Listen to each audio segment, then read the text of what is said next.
ငါတို့မာရီဝါနာတုတ်ကြည့်တဲ့ပထမဟောင်းကျင့်ကိုငါတရိရတယ်အဲ့ဒီအချိန်မှာငါအသက်44နှစ်တာရှိပြီးအမြဲတမ်းငါ့ကိုနှိမ့်ဆက်နေတဲ့ယောက်ျားကပဲငါ့ကိုမာရီဝါနာပေးစတင်ပေးခဲ့တာပါအဲ့ဒီအချိန်မှာငါစိတ်ထဲမှာအခုတော့ဒီအုပ်စုထဲမှာငါလက်ခံထင်ရတော့မယ်လို့ကြွမိရဲ့အချိန်လန့်ပြီးတော့ငါအသက်16နှစ်ရွယ်မှာတော့တခန်းနဲ့တခန်းကြားမှာကိုကိန်းတောင်းနေရင်မရက်နိုင်အောင်ထိနေခဲ့တယ်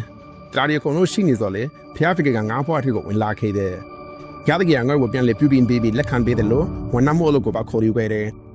ဒီမြတ်ကြမှာတော့ငါချစ်ခင်ရတဲ့လူအုပ်စုတစုရဲ့စိတ်ဝိညာဉ်ကြီးကိုစီမံခန့်ခွဲနေခဲ့ပြီးတငယ်ချင်းတယောက်နဲ့သူစီးပွားရေးလုပ်ဖို့အလုပ်ထွက်ဖို့ဆုံးဖြတ်လိုက်တယ်ဒါပေမဲ့အလုပ်စတင်ပြီးအပတ်အနည်းငယ်ကြာမှနဲ့သူ့သမီးကကင်ဆာထိနေတယ်ဆိုတာသူ့တငယ်ချင်းကသိလိုက်ရတယ်အဲ့ချင်းတပလိုက်နဲ့မှာပဲငါနာကိုအမေရိကန်ဆိုရကငါအခွန်စရင်မှာအမားတစ်ခုကြောင့်$3500တန်ကျဲတစ်ခုချမှတ်လိုက်တယ်ဒီချက်ထဲမှာပဲငါစိတ်ထဲမှာမောင်မိုက်သွားသည်စိတ်ကြယောဂနဲ့တိုက်ခိုက်ရင်အသက်ပေးခြင်းတဲ့စိတ်တွေနဲ့တိုက်ပွဲဝင်နေရတယ်။ကျွန်မနဲ့ကျွန်တော်ဇနီးမောင်နှံကကော်မရှင်မှာခေါင်းဆောင်တချို့နဲ့တွေ့ဆုံဖို့ဆုံးဖြတ်ခဲ့တယ်။တကယ်ပြောရင်တော့ငါမျိုးလင့်ထားတယ်လို့မဖြစ်ပေါ်ခဲ့ပါဘူး။အနည်းဆုံးနည်းနည်းလောက်ဆက်ပြမှုတစ်ခုကိုရှိမှထင်ခဲ့ပြီးမြဲအဲ့ဒါမဟုတ်ဘဲတနာမှုဉာဏ်ပညာနဲ့မျောမှန်းစကားတွေကိုရရှိခဲ့ပြီးအဲ့ဒါတွေကငါတို့အတွက်လမ်းကြောင်းမှာအထောက်အကူဖြစ်စေခဲ့တယ်။အဲ့ဒီအချိန်မှာအဲ့ဒီတော့အထောက်အပံ့မျိုးမရှိဘူးဆိုရင်ငါဘယ်မှာရှိနေမလဲဆိုတာတကယ်မသိဘူး။အခုတော့ငါကမဒရစ်မြို့မှာအတိတ်အတင်းတော်ဦးဆောင်နေပြီးဖျားတခင်ကမဒရစ်မှာအတားအဆီးတွေကိုချိုးဖောက်ပင်နေတဲ့အတွက်ငါတို့မြင်တွေ့နေရတဲ့အရာလေးတွေကိုကြီးနူးဝမ်းမြောက်နေတယ်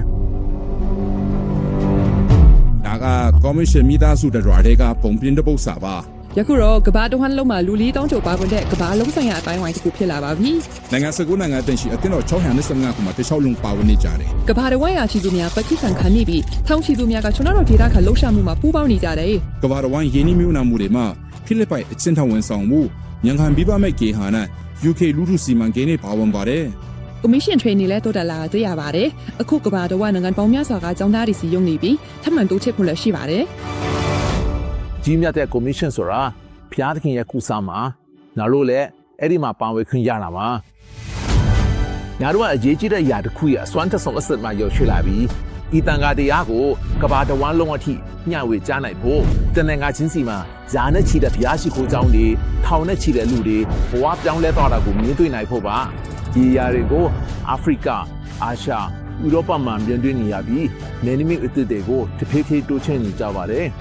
ဘုရားသခင်ရဲ့အံ့တော်ဖွယ်စီစဉ်ကြီးတဲ့ကိုတေကျုံကိုဖိတ်ခေါ်ချင်ပါတယ်။ဒါတော့ကအရေးကြီးတဲ့ရွာတစ်ခုကိုမြင်တွေ့တော့မယ်အစွမ်းထက်ဆုံးအစ်စ်မှရောက်ရှိလာပြီ။ဒါကြောင့်ဦးဆောင်သူတွေထပ်မံပေါ်ထွန်းလာစေဖို့ဤတန်ခါတရားကိုငါတို့အသက်ရှင်နေချင်းမှာပဲမျှဝေကြနိုင်ဖို့အတူတကွပူးပေါင်းလုပ်ဆောင်ကြရအောင်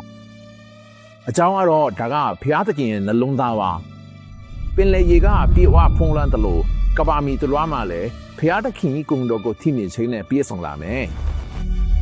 ဒီအန်တော်ဖွယ်ခရီးကြီးတာမှာတယောက်ချင်းစီကိုပါဖိတ်ခေါ်ခြင်းပါလေ